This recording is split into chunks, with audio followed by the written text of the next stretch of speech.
Assalamualaikum warahmatullahi wabarakatuh. Selamat pagi, selamat berjumpa kembali dalam mata kuliah Pendidikan Pancasila.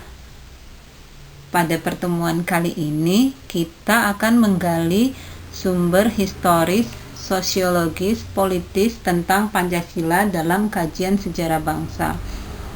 Setelah kemerdekaan Indonesia diproklamasikan, yang kemudian diikuti dengan pengesahan Undang-Undang Dasar 1945, maka roda pemerintahan yang seharusnya berjalan dengan baik dan tertib ternyata menghadapi sejumlah tantangan yang mengancam kemerdekaan negara dan eksistensi Pancasila.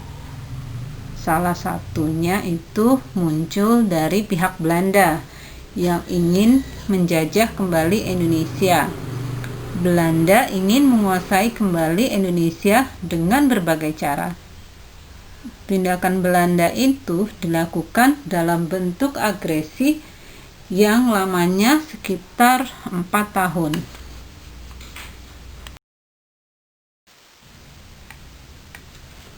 Setelah pengakuan kedaulatan bangsa Indonesia oleh Belanda pada 27 Desember 1949, maka Indonesia pada 17 Agustus 1950 kembali ke negara kesatuan yang sebelumnya berbentuk Republik Indonesia Serikat.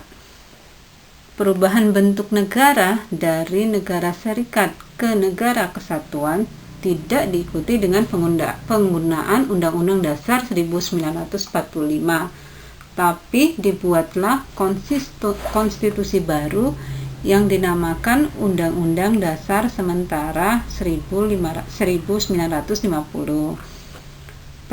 Permasalahannya ialah ketika Indonesia kembali ke negara kesatuan, ternyata tidak menggunakan Undang-Undang Dasar 1945, sehingga menimbulkan persoalan kehidupan bernegara di kemudian hari. Berdasarkan Undang-Undang Dasar sementara itu, pemilu dilaksanakan pertama kalinya pada tahun 1955.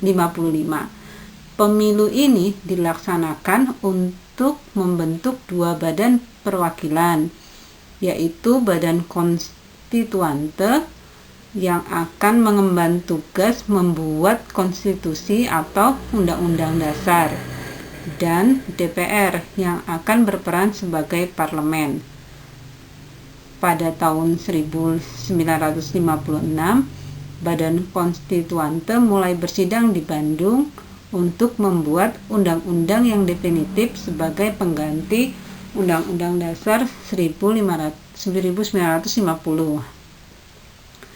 Setelah dekret Presiden Soekarno 5 Juli 1959, seharusnya pelaksanaan sistem pemerintahan negara didasarkan pada Undang-Undang Dasar 1945 karena diberlakukannya kembali Undang-Undang Dasar 1945. Konsekuensinya adalah sebagai berikut. Pertama, penulisan Pancasila sebagaimana termaktub dalam pembukaan Undang-Undang Dasar 1945. Kedua, penyelenggaraan negara seharusnya dilaksanakan sebagaimana amanat batang tubuh Undang-Undang Dasar 1945. Dan ketiga, segera dibentuk MPRS dan DPAS. Pada kenyataannya, setelah dekret Presiden 5 Juli tersebut, terjadi beberapa hal yang berkaitan dengan penulisan sila-sila Pancasila yang tidak seragam. Sesudah dikeluarkannya dekret 5 Juli 1959 oleh Presiden Soekarno, terjadi berbagai penyelewengan terhadap Undang-Undang Dasar 1945. Antara lain, Soekarno diangkat sebagai presiden seumur hidup melalui ketetapan MPR nomor 3 tahun 1960.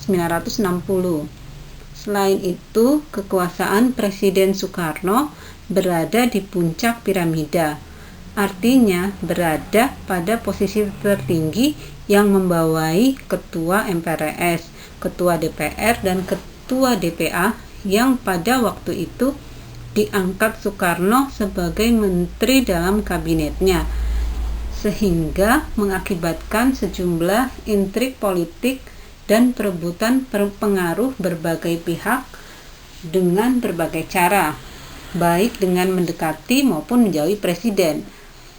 Pertentangan antar pihak begitu keras, sehingga yang terjadi antara tokoh PKI dengan perwira Angkatan Darat, yaitu berupa penculikan dan pembunuhan sejumlah perwira Angkatan Darat yang dikenal dengan peristiwa Gerakan 30 September. Sebagai tugas mandiri, Anda dipersilakan untuk menelusuri proses terjadinya peristiwa G30 SPKI tersebut agar mengetahui di mana letak penyimpangan peristiwa tersebut dengan nilai-nilai Pancasila. Anda dipersilahkan untuk mendiskusikan peristiwa G30 SPKI dalam kelompok dan melaporkannya secara tertulis kepada saya. Menanya alasan diperlukannya Pancasila dalam kajian sejarah bangsa Indonesia dijabarkan dalam 5 kategori, yaitu Pancasila sebagai identitas bangsa, Pancasila sebagai kepribadian bangsa Indonesia, Pancasila sebagai pandangan hidup bangsa Indonesia, Pancasila sebagai jiwa bangsa, serta Pancasila sebagai perjanjian luhur. Penjelasannya adalah, sebagaimana kita ketahui bahwa setiap bangsa manapun di dunia ini pasti memiliki identitas yang sesuai dengan latar belakang budaya masing-masing. Budaya merupakan proses cipta, rasa, dan karsa yang perlu dikelola dan dikembangkan secara terus-menerus. Budaya dapat membentuk identitas suatu bangsa melalui proses inkulturasi dan akulturasi. Pancasila sebagai identitas bangsa Indonesia merupakan konsekuensi dari proses inkulturasi dan akulturasi tersebut. Sedangkan Pancasila, jika disebut sebagai kepribadian bangsa Indonesia, artinya nilai-nilai ketuhanan, kemanusiaan, persatuan, kerakyatan, dan keadilan diwujudkan dalam sikap mental dan tingkah laku serta amal perbuatan. Sikap mental, tingkah laku, dan perbuatan bangsa Indonesia mempunyai ciri khas, artinya dapat dibedakan dengan bangsa lain.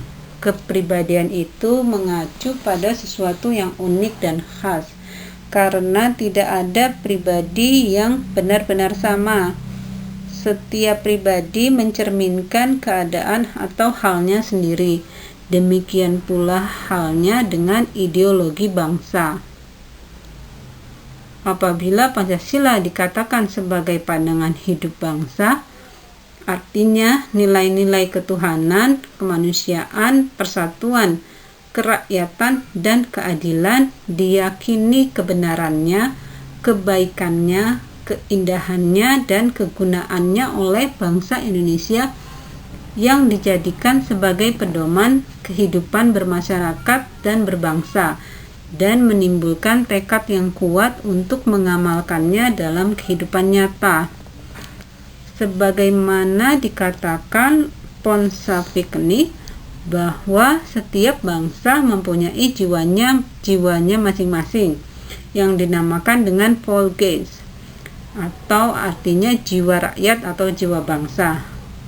Pancasila sebagai jiwa bangsa lahir bersamaan dengan lahirnya bangsa Indonesia. Pancasila telah ada sejak dulu kala bersamaan dengan adanya Pancasila. Penjelasan yang terakhir, perjanjian luhur. Artinya nilai-nilai Pancasila sebagai jiwa bangsa dan kepribadian bangsa disepakati oleh pendiri negara sebagai dasar negara Indonesia. Kesepakatan para pendiri negara tersebut tentang Pancasila sebagai dasar negara membuktikan bahwa pemilihan yang diambil pada waktu itu merupakan sesuatu yang tepat. Nilai-nilai Pancasila sebenarnya sudah ada dalam adat istiadat, kebudayaan, dan agama yang berkembang dalam kehidupan bangsa Indonesia sejak zaman kerajaan dahulu. Misalnya, sila ketuhanan itu sudah ada pada zaman dahulu.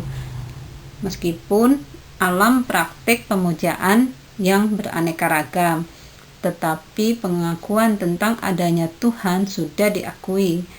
Dalam Encyclopedia of Philosophy disebutkan beberapa unsur yang ada dalam agama seperti kekuatan supranatural, perbedaan antara yang sakral dan yang profan, tindakan ritual pada objek sakral, sembahyang atau doa sebagai bentuk komunikasi pada Tuhan, takjub sebagai perasaan khas keagamaan, tuntunan moral diyakini dari Tuhan, dan konsep hidup di dunia dihubungkan dengan Tuhan.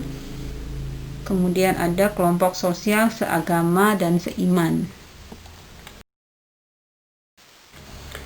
Nilai-nilai Pancasila, ketuhanan, kemanusiaan, persatuan, kerakyatan, keadilan secara sosiologis telah ada dalam masyarakat Indonesia sejak dahulu hingga sekarang. Salah satu nilai yang dapat ditemukan dalam masyarakat Indonesia sejak zaman dahulu hingga sekarang adalah nilai gotong royong.